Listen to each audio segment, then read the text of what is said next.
This is Laura Vanderkam. I'm a mother of 5, an author, journalist, and speaker. And this is Sarah Hart-Unger.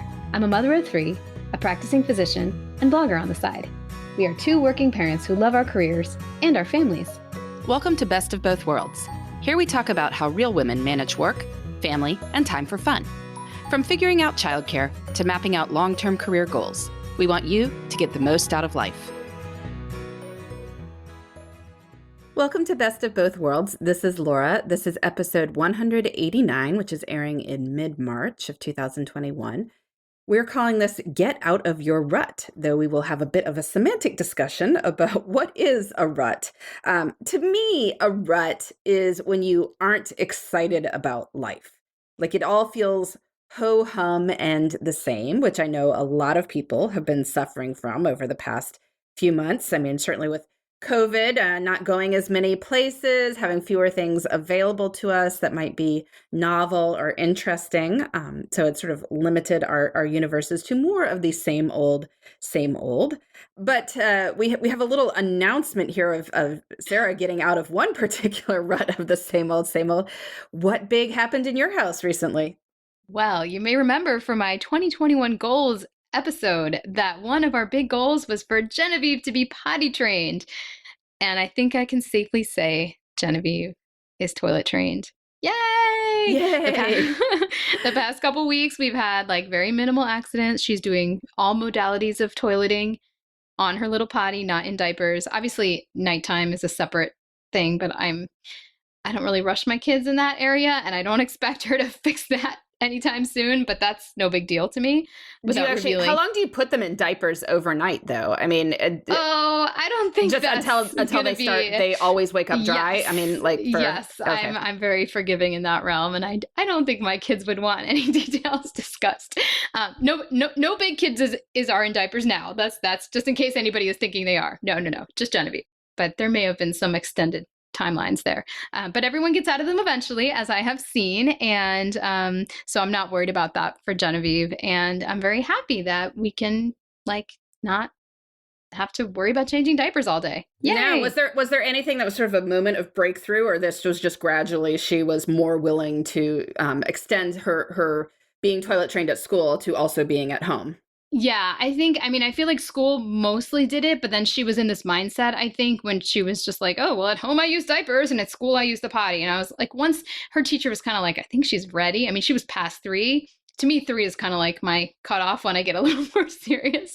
And so I just took the diapers off at home and, let her have a couple of accidents to kind of like reinforce, like, you just have to use your little potty. And she did very quickly. And we also had a reward where she would get 1 M&M for certain types of elimination and 3 for others, and that was very rewarding and motivating apparently. So there's still a few M&Ms left in the bag. I don't plan on buying a new bag, but I felt, as much as controversial food bribes can be, this felt relatively minimal, and we're not the kind of house where chocolate is like forbidden in little kids, so it was fine. It worked out. Fine. I say if it works, it works. And then the rest of your life, no one ever gives you M&Ms again for going to the bathroom, sadly enough. That is true. But you can still get them on Halloween, so it's okay. That's true. Well, I'm glad that she is, did you have any time is this the first time you're out of diapers? No, because you were, well. Yes, no, I did. We had no diapers for a while. Cameron was. Okay, that's right. He was about 4 when she was 3 born. and like 3/4 or something when she was born. So we had like 8 months with no diapers. He trained right at his 3rd birthday. I remember that we were taking a trip to Disney World and our nanny's like, I'm going to train Cameron. And it was like coming up in like 3 days. And I'm like, don't train him now. We're going to have like a disaster in Disney. And she actually did train him in like 2 days, and he didn't have any accidents at Disney. So sometimes when they're ready, they're just ready. They're ready. Yeah, we've got a ways to go till then. But, we had a year, 2 years off and then back on. And, between Ruth and Alex, we only had like 6 months off. And so, and then before that, there was no time off because they were all stacked up we had like multiple kids in diapers at various points. But, all good. All good. We'll get there eventually. But so getting back to the idea of ruts, which is what this episode is about, this raised the question of the difference between rut and routine. because doing the same thing all the time also is the definition of routine. And sometimes routines and even rituals, which is an even more sort of positive connotation of the word, ritual could also be rut in another light. So Sarah, you were saying you're maybe more on the line of it's okay to do the same thing all the time. I think it depends on one's personal tolerance or enjoyment of rituals. And I agree, like when you find that it's no longer serving you and you are wishing for more novelty because life just feels boring, then that crosses over into rut territory. Yet the same person could be doing the same behaviors and just be like, I love this. I feel so good. I love doing my this every morning and I love taking my walk at 12:06 and whatever. People have different rigidity levels about their routines. I would say like I probably fall on the like a little bit more prone to like enjoying routine. So for example, my husband loves to vary his running routes, like, and he would love to say, oh, where did you run? I'm like, the same path. The same place. Always like, why would I change it? Like, I know it's safe. I know I'm not going to trip over the sidewalk. I know exactly where the dog's going to bark and that he's in a fence, so I don't have to worry. Like, why would I make a change? Because I enjoy this run. So I think that's like just an example where one person's happy ritual routine is another person's rut. Also, I have a very high tolerance for like loops runs with like, like 3 loops of like, 1.5 miles or something, whereas my husband would like never want to do that. So I think that's like an interesting yardstick as to like your tolerance for repetition or maybe even your enjoyment of repetition for some people. Yeah, I'm not so big on, because I feel like when I finish the first loop, I'm like, let's just be done. I don't want to do that same loop again. I've never gotten into track workouts, like where I, have to run around the same track 10 times. It's like, well, I'd rather run with the treadmill the same. Like, I don't like the treadmill. I mean, I use it because I'm in Pennsylvania where it's snowing and it's been snowing for the past 3 weeks. But, even so, once the ice has been cleared, I will get out on the roads, and just be careful because I would prefer having the novelty of the scenery versus knowing I could get a certain amount at a certain pace, which is what I could do on the treadmill. To be fair, I like the scenery too. I just don't mind if it's the same scenery. And you don't feel after the first loop like I'm done. Because that's a very easy out at that point. No, I have no problem. That's okay. Well, interesting. Yeah, I remember there was a question on, was it the Happier podcast several years ago with I just remember because this woman talked about how she had to switch from a 1 mile loop that she would walk because she meant to walk 3 miles. And after the first loop, every time she'd be like, done. I don't feel like walking it again. So she had to go find a 2.7 mile circumference lake. And then because once you were in, you were in. Like there was no point at 1 mile in where you could just like, I'm back in the car. So, it was the importance of finding a conveniently sized lake, I think was the key message of that episode. Well, I would say that I like a little bit of novelty. Partly it's also that with the kids, when we're all at home all weekend, for instance, or for long stretches of time, the kids are just all on their devices or fighting. And I mean, it'd be fine if they were all on their devices like pleasantly, but that's not what happens. It's like 2 people were fighting and then somebody else is screaming about something. And whereas getting out and doing something at least gives the day a little bit of focus. And so I try to introduce some novelty like that. In our evenings, our weekday evenings, it's harder to do anything novel, but we have like gone outside in the evening, for instance, or, people have activities on different nights. And so that can allow for a little bit of novelty, like running an errand or going somewhere new during a kid's activity at night, just to shake things up a bit. So I guess if you like shaking things up a bit, then maybe you lean more toward that side. But point of this episode is if you are finding yourself in a rut and you would like to get out of it, what can you do? I mean, Sarah, have you ever felt yourself to be in a professional rut?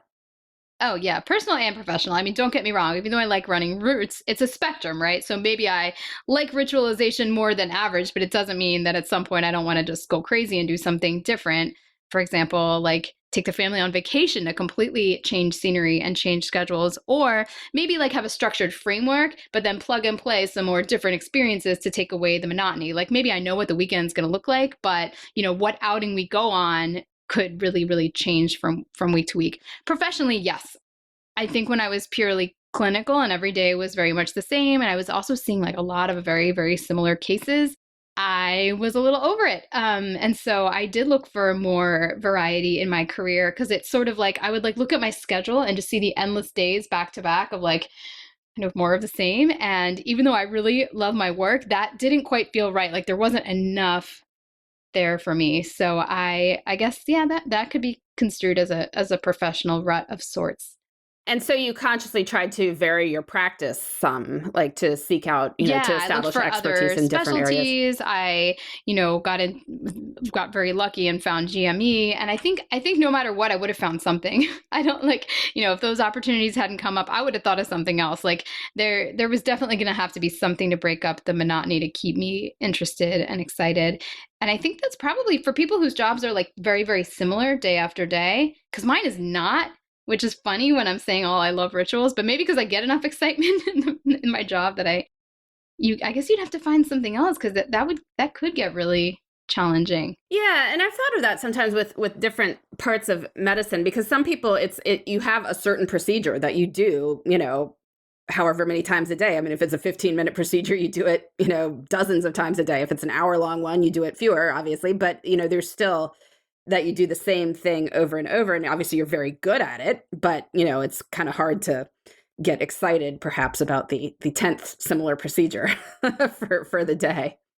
I think sometimes, like with medicine, like the variations on the theme will be like, well, now I'm doing outpatient this day, and this day I'm doing some big case that's more complex. Like I see with Josh, like even though, yes, of course, like his bread and butter is like doing bypasses, and he could just do the same thing all day. I don't feel like his days are the same because some days are more clinic, some days he might have, other smaller procedures. So maybe people are good about, we don't turn into widgets and factory workers. We're not like literally doing the exact same thing. And if you were, you'd probably find some way to spice things up. Spice things up. All right, well, let's take a quick break and then we'll come back with ways to actually get yourself out of a rut.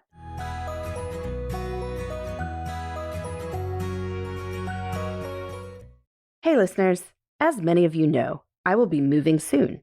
And as part of that, I am cleaning out my closet. That brings me to the topic of Poshmark. Poshmark is a free app where you can easily clean out your closet and sell items for cash. Just download the app using my referral code, BESTOFBOTH10, and you'll get $10 off your first purchase. There are tons of lightly used or even brand new items with tags on Poshmark, so you can shop for your next event or vacation. Shipping is so fast, and the app is so easy to use. It's also fun because you get to practically shop for free with the money you make from sales. Listeners of Best of Both Worlds get $10 off your first purchase. Just enter the invite code BESTOFBOTH10 when you sign up. That's invite code BESTOFBOTH10. BESTOFBOTH 10. Hey listeners, is anything interfering with your happiness or preventing you from achieving your goals? If so, BetterHelp can help.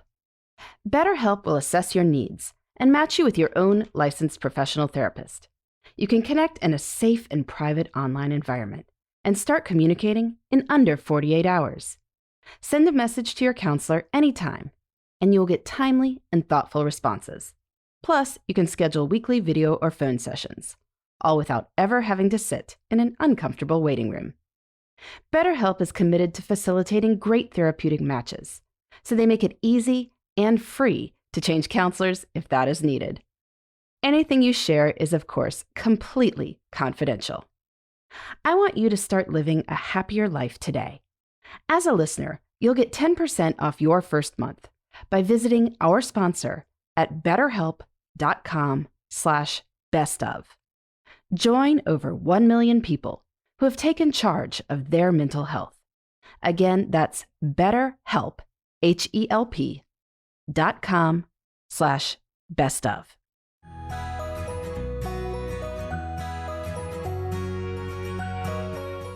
Well, welcome back. We have been talking about ruts. First, what is a rut versus a routine or even a ritual, which are all different ways of referring to doing the same thing over and over again. But Sarah had been talking about some of the ruts she'd been in. I've definitely been in professional ruts too. I think I feel more like I'm in one when I'm doing a lot of projects that I'm not that excited about, or I don't have one big project that I find very motivating. I love writing books. And if I'm not in a period of time where I am focused on a book, it becomes very easy to feel like, I'm just doing whatever.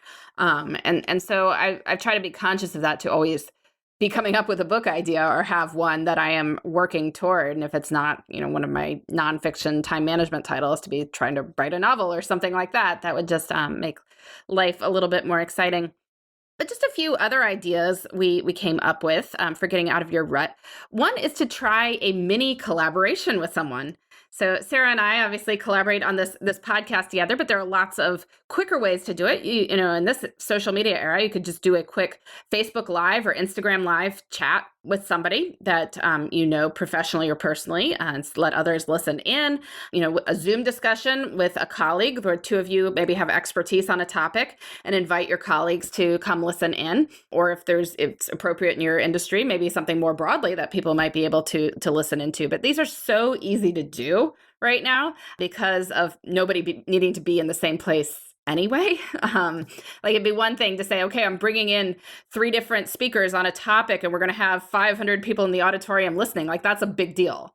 But putting those same 3 people on Zoom and then sending out, an email to colleagues and saying, hey, if you want to join us, is just so much easier. So, you could get yourself a nice little professional shot in the arm by doing something like that. Yeah, that makes me think. Oh, go ahead. No, go ahead. Keep going. I was going to say, we need to do our we should do an impromptu Instagram Live sometime. It'll be a fun experiment. It would. All right, stay tuned, people. We just come up with a new collaboration idea. Another idea is to consciously reach out to more people. Because more people that you kind of put in your network and you sort of keep in touch with, people come up with things or just let you know about stuff that's going on.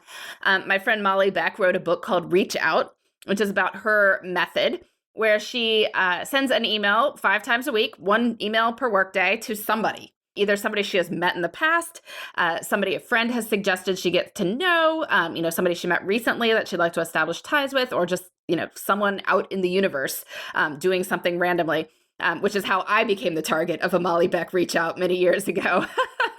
But, now we know each other. It's great. And that's what happens because she has just an incredible network, as you might imagine, from sending out 1 email a day for like 10 years. Not easy. You got to get in the habit of doing it, but it's not a huge investment of time per day. They won't all work out. Like maybe people won't respond. Even people that write back, then nothing will come of it. But even if like 1 a week did, I mean, that would be like 40, 50 people a year that you have more contact with. If only 20 of those, turn into a solid thing, in 5 years, that's like 100 very tight connections in your network, which is just amazing. And the more people you sort of are in touch with, the more they're like, hey, I heard of this really cool thing that's going on. You might want to be part of this. And that can be a great way to get out of your rut. We both talked about reading something, and like during the work day even. Do you do this? I mean, you read all the time, but...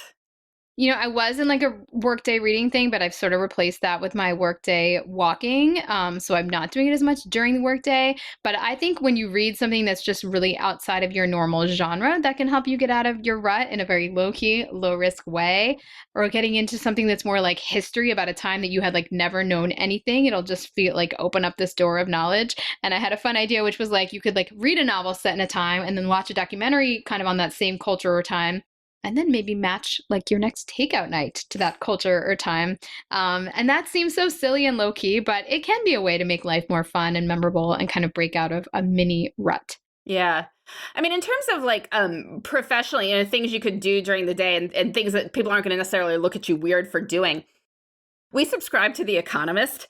And there are a lot of random articles in there, but they're, interesting and well-researched. And, if you've never pondered the political situation in, say, Uganda, they will tell you about it and you will learn about it. And that's probably not something you are necessarily thinking about unless you have family in Uganda or something. But, it will nudge your brain in slightly different directions. And sometimes just doing that, helps you think of things like, not that, your job has anything to do with the political situation in Uganda, but you just are thinking slightly differently. And it's the equivalent of like going outside for a walk. Like you just have your brain in a different space, and that can nudge you sort of a little bit out of, your rut. And reading The Economist makes you look, classy. I mean, I'm sure you could read People magazine and have the same thing happen, but people might feel a little more funny about that, like during the workday. Yes, that is probably true. That's so funny. We get The Atlantic. Get The Similar. Atlantic, They have yes. a lot of tangents in there. Yeah. Which, you could officially take a course too. Especially now, there are so many online offerings, partly because everyone's doing those Zoom discussions or Facebook Live things or whatever. And that allows you to see something like, I mean, if you live in, let's say, Philadelphia, you are probably not going to do anything with, I don't know, I'm making this up here, but like the San Francisco Orchestra is just like not on your radar screen.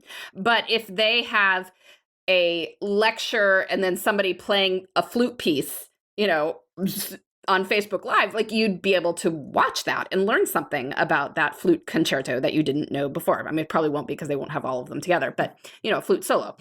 So, thinking about stuff like that, or just a mini course in something that is at least theoretically professionally related, but not your day-to-day stuff. So coding, lots of people could benefit from learning a little bit of technology skills. Statistics, it's the rare business that doesn't use statistics in some way, shape, or form, and I've found that it's the rare person who knows much about statistics. So that can be a really cool thing to expand your knowledge on. Design, there's so much that's involved in good design, and so learning a little bit more about that might be something that would be helpful professionally, kind of nudge you out of that rut.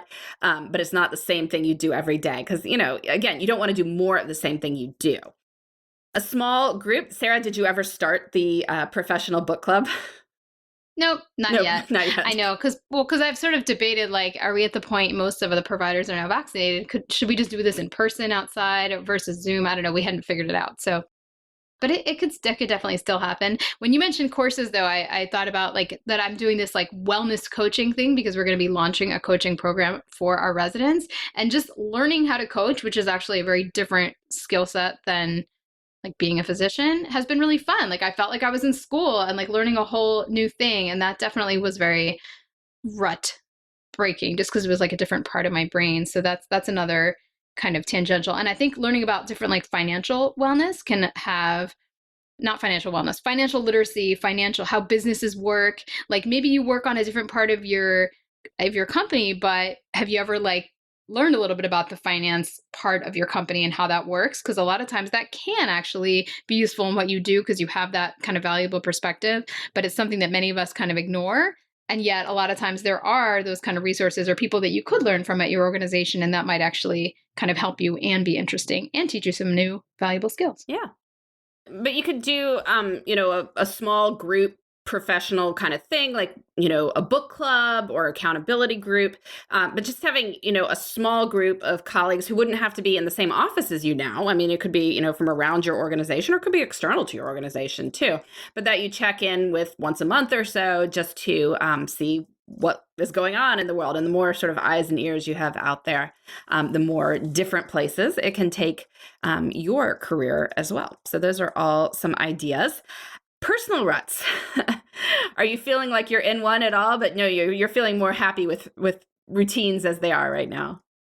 I don't feel like we've been a terrible personal rut. I feel like we've been able to introduce enough novelty, but I know that may depend on the area in which you're living in the activities in which you feel more constrained. I do feel like I'm ready for a vacation, like a change of atmosphere, maybe. So maybe that's a little bit of a personal rut.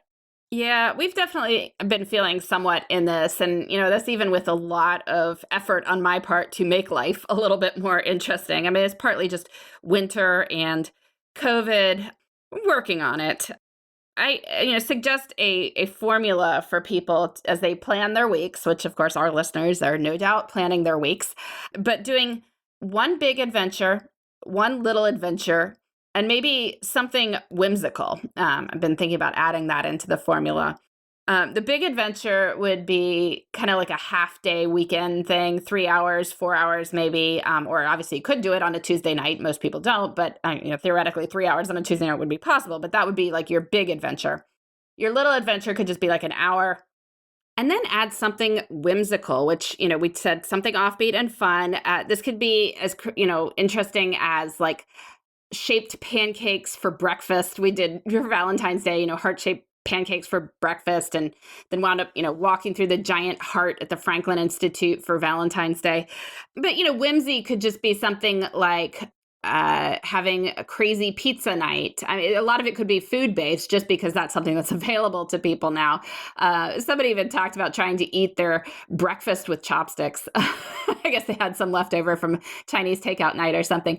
Anything that's offbeat and silly can just make life a little bit more fun and interesting. And often the whimsical aspect is there even if you can't do anything else. I mean, you can paint your fingernails purple even if there's almost nothing else that you can do. So, that's a formula that I'm certainly trying. It's a lot harder now with COVID, but like this week we're going potentially ice skating on the outdoor rink around here. We're doing a winter fest, which involves a ice slide somewhere. Just little things like that to try and take advantage of the season and, have a few more adventures in life. That sounds very fun. I think that, I don't know if it takes away from the whimsy or the rut busting, but for me, having something planned that's different, again, like I feel like I then get to experience it doubly because I have like that's something different to look forward to. So I'm kind of excited that I have my mommy days planned and I don't even know what we'll do and I don't know how whimsical or exciting it will be, but just the fact that like there's something different on my calendar and I'm not working that day and I'm just going to focus on one kid. To me, that's like a nice way to break up personal rutness because that's going to be a very different day and memorable, even if we don't do that much, just because it's like designated as such, Yeah. So what are some of the things that you've done? You had a list here. Oh, yes. Well, during the pandemic, I think that one thing that was, I just found other things to really distract myself with. Now, many of them tended to be sort of repetitive and ritualistic because maybe that's what I'm drawn to. But for example, I did that whole 80-day obsession workout program, which was like something very different, like a different style of exercise than I had done before. And I did feel like it got me out of a bit of a workout rut. Like I was tired of like the same, same things, same videos, same things that I had been doing. So that was fun. We do takeout night every Saturday. So once again, that's a ritual, but you can make that more fun by varying the cuisine or having a different person pick each time or like elevating it and making it fancy once in a while and doing candles and, something else to just make it more special. I talked about my coaching class and yeah, just like trying new things within a framework that you're already comfortable. That's my style of getting out of my rut. Well, because you learned this, I mean, you also learned like hand lettering, right? So we know that you love your planners, you have your planner ritual, but now you're going to take that up a notch with your new skill. Yeah, I did. I took like an online like Skillshare class and I did learn some stuff, even in like a 1 hour long class, like the things that I had kind of been doing wrong that I wanted to fix. And I have seen a noticeable improvement. So I'd love to do more of that. So that's a great example. When the idea of workout is something you can do to shake up your workout routine, I mean, this helps with fitness in general. Having somebody else's training plan, I mean, that's one of the reasons people loved CrossFit and going to the CrossFit gyms is every day was a different workout of the day, right? And you didn't know what it was going to be. And so it would be something that perhaps you hadn't necessarily done before because most of us aren't, given to leaping across tires or whatever else the CrossFitters were doing. But that's one of the things that was so appealing about it, I think, to people. And, Sarah and I are both doing that Many Happy Miles program. And it's partly just that our running is suggested then by someone else. You don't necessarily always do it, but there's a different workout than you might have guessed to do on any given day. And so that can bust a routine as well, or bust a rut as well. Yes, and even within that program, they're good about making each month kind of having different things and different goals so that they're even trying to rut bust within the framework of a year-long program, which is cool. Yeah. A couple other things you can do is go revisit a hobby. I have been playing the piano at the new house before it becomes a construction zone. We bought the piano off our the former resident there, and it was, it's just fun to go over there and play in an empty house. And maybe you don't necessarily own an instrument, but here's an idea. So we are renting instruments for kids doing band, right? Like there's all sorts of music rental companies just because a lot of people whose kids take a year of band, they're not going to commit to buying a whole instrument for that in case your kid, plays the alto sax for 1 year and never wants to do it again. But if you, for instance, did play the alto sax in high school and then stopped, you could rent an alto sax from one of those companies too. Like you don't actually have to go through a school to do it. And so, rent the instrument and, month to month and play it for a while and then have it. And, you can practice here and there. If that was something you enjoyed in the past, that might definitely shake up an evening routine. You can, well, speaking of things that kids do, you could take a lesson with a kid as a way to kind of use that time that you might have just been sitting on the sidelines or in the car at something, maybe a joint virtual chess lesson or something in person like ice skating or, I don't know, surfing if you're in a place where that's possible. But anything that you would both be beginners in with a kid who's, say, over 8 years old, that there might be a possibility for both of you to learn. So that can be a way to bust up the family rut as well. Oh, yeah, I like that. I feel like Josh would be especially, our kids have done skateboard lessons, and I don't think he normally participates, but that's mostly just for safety, but he would love to. Yes, that is true that as an adult, you don't want to get injured. But, maybe we wouldn't get injured doing chess or voice lessons or something that you could also do with your kids. So. And they have done skateboarding practice together, and I can see that they're both enjoying learning on their different levels. So there you go. It's possible. It's possible. Suggesting something just little like going to the library if you're somewhere where your library is open, or even if you're not. The one thing that might be challenging with, getting delivery of your books or picking them up outside is it's kind of the randomness that is the fun here, but like going into the stacks, going into some completely different section than you would ever go to, and like pulling out a pretty looking book and just learning something that you never would have before can introduce an element of whimsy into your life.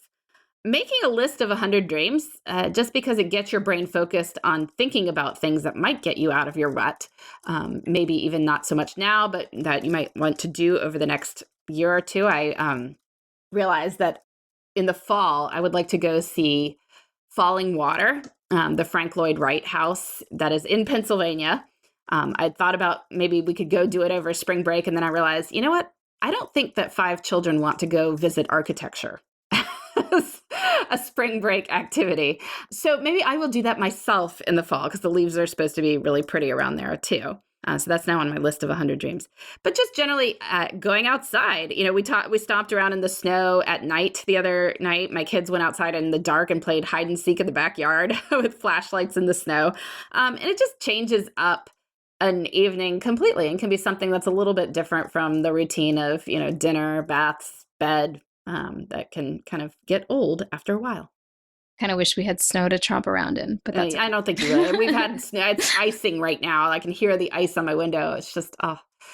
I think I might hear it. It's actually a very nice sound, if that's what I'm hearing. Like a little, crackle. Nice to hear if crackle. you don't have to shovel it. I love snow. I do love snow. And partly snow can help with a winter rut too, in the sense that we don't have snow cover all year. I know some people are like in Minnesota, it snows in early December and then it doesn't leave until the beginning of April. And so the snow is not so exciting.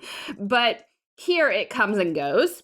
And so that makes it a little bit more like, oh, well, we should take advantage of it here because we may only have, 3 to 4 total weeks of snow cover in a winter. And so it's a chance to do something a little different when it is here.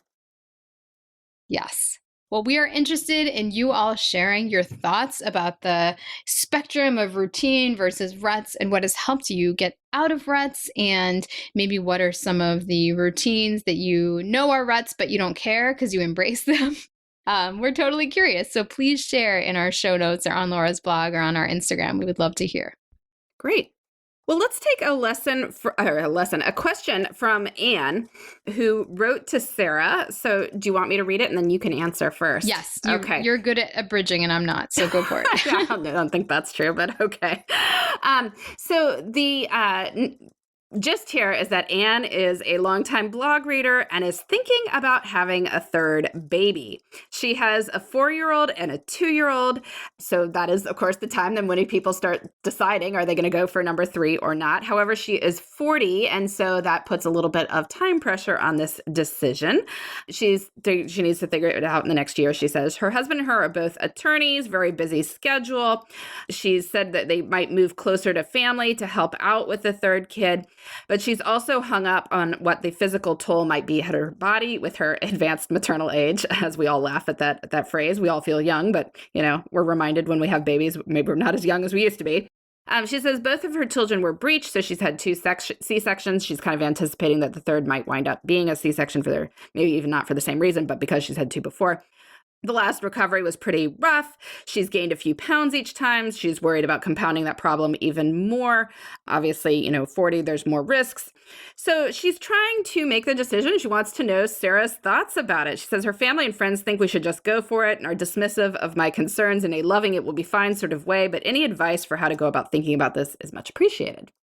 Well, I always laugh because I feel like when I wanted to have 3, or when I was like really thinking about it, but really I knew I wanted it, I always asked people who had 3, and it's like, yes, really? That's because I clearly wanted a certain answer. So I do feel like if you are emailing people with more than 2 kids about a third baby, you probably really want one in your heart. And my feeling is if you feel like you'd be missing out by saying no, then go for it, because that can be a regret that you might have later. And again, if you're like wanting this enough to be weighing the pros and cons this carefully and sending emails to people like me and Laura, you probably really, really do want it. I will say, and I think this is comforting to some, that after I had 3, and at least up until this point, and probably, hopefully forever, I have never wanted more. Like I really did want that third, but I feel very at peace. And I'm like, 3 is correct for our family. And like, I have never had to wrestle with wanting 4. So like, because you might think, well, maybe I'll have 3, but then like, is it ever going to end? Am I always going to want another kid? And at least for me, the answer was no. I wanted a third. I don't want a 4th. Yeah, so you can definitely feel that way, that you felt a distinct difference going from 2 to 3, that after 3 you're like, nope, feel good. This is the right size. Yes. Well, that's good to know. So maybe our listener will feel that way as well. I agree with Sarah that, yeah, if you are reaching out to people with 3 kids about their decision, then probably it's because you do want the third. If you were, really trying to talk yourself out of it, you'd be reaching out to people with 1 who think that that's like the best thing ever, right? Or 2, and like, no, that's great. Like 2 is the perfect size, because that very few people who have 3 kids are going to be like, worst decision ever. So, clearly they're going to tell you that it was probably a great thing to happen.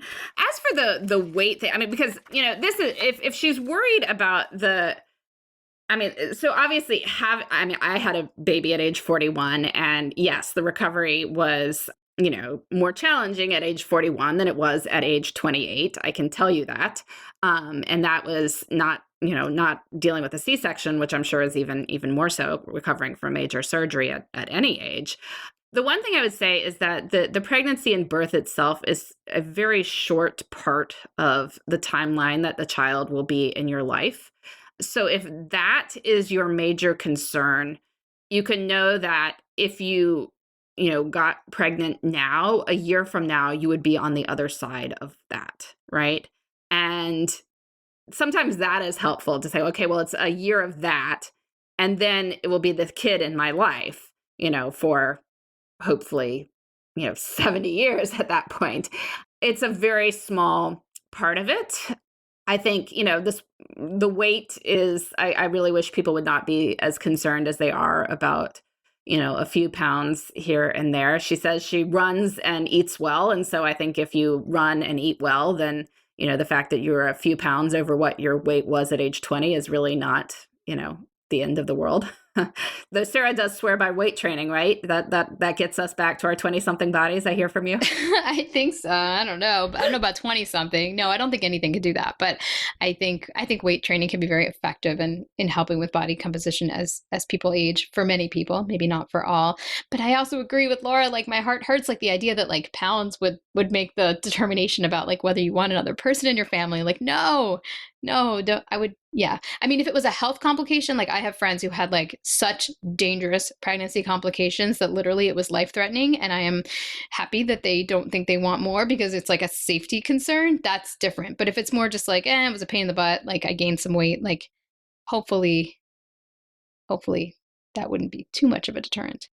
Yeah, yeah. I mean, neither of us have had C-sections, so we can't really speak to third recovery from one. And I know that yes, 3 major surgeries can be rough on your body. So maybe some of our listeners can weigh in on that, or if they have advice for managing C-section recovery, we'd love to hear from you about that. But again, it's the whole pregnancy and birth and even the baby years are a limited part of it. And, I know we're all happy with having all our kids in our lives. Although, yes, as Sarah said, there has to be some stop to it. So I have not had, a desire for 10, I can tell you that. So I don't think I'll keep, not going to keep going forever. And in fact, I felt very good with 5. I think at 4, I was thinking I was good with 4, but it wasn't that we hadn't, closed the door on it. And then we were very happy. We decided to have 5. So Henry's been a wonderful addition to our lives. And I'm excited to see what he's going to grow up to be. And so, the one other thing we could tell this woman is, I mean, given that she has a 2-year-old, probably if she does want to get pregnant, she will, because that shop has clearly not closed up, given that was recently open. But you never know for sure. So this can be one of those things where you could decide to try and, see what happens, because it might not, but, obviously it might too. And so, sometimes we can leave ourselves open to things. And that's kind of a way of, being, embracing what comes. Yes, that makes sense. Well, best of luck to this listener. And if you ever make a decision and want to follow up with us, we would love to know. Yeah. All right. So love of the week. So I mentioned the piano at the new house. I am having so much fun playing that. I've dug up many of my old piano books and went and played, the various pieces that I learned in the past. I haven't learned anything new, but it's fun just to play stuff that I already know. I find that relaxing. It might be more complicated to learn new stuff, but the pieces I learned like as a teenager, the muscle memory is crazily still kind of there. I must have practiced enough then that it's built in. So I've been enjoying doing that. So fun. Mine is Duolingo. I just think it has been a fun pandemic pastime. I've been doing Spanish. I'm up to like 150 days or something crazy like that. Although they let you use what's called a streak freeze. So I've had like a couple of streak freezes, which I really enjoy because it's like I don't like the pressure of a streak. So this is the perfect amount of streaking for me. But no, it's a great app. It's free. It definitely uses a portion of my brain that does not get exercise, the sort of language, grammar, learning abilities. And so I don't think it's going to make me fluent, but I definitely know more Spanish now than I did before I started. So it's a great free resource. Yeah, and that is a good way to get out of your rut as well, is learning a new language, or at least conversationally a few phrases in a new language. That's something that maybe would help with a professional rut too. Well, this has been Best of Both Worlds. We've been talking about ruts, how to get out of your rut, or how to embrace it, as the case may be. And we'll be back next week with more on making work and life fit together. Thanks for listening. You can find me, Sarah, at theshoebox.com or at @the_shoebox on Instagram. And you can find me, Laura, at lauravanderkam.com. This has been the Best of Both Worlds podcast. Please join us next time for more on making work and life work together.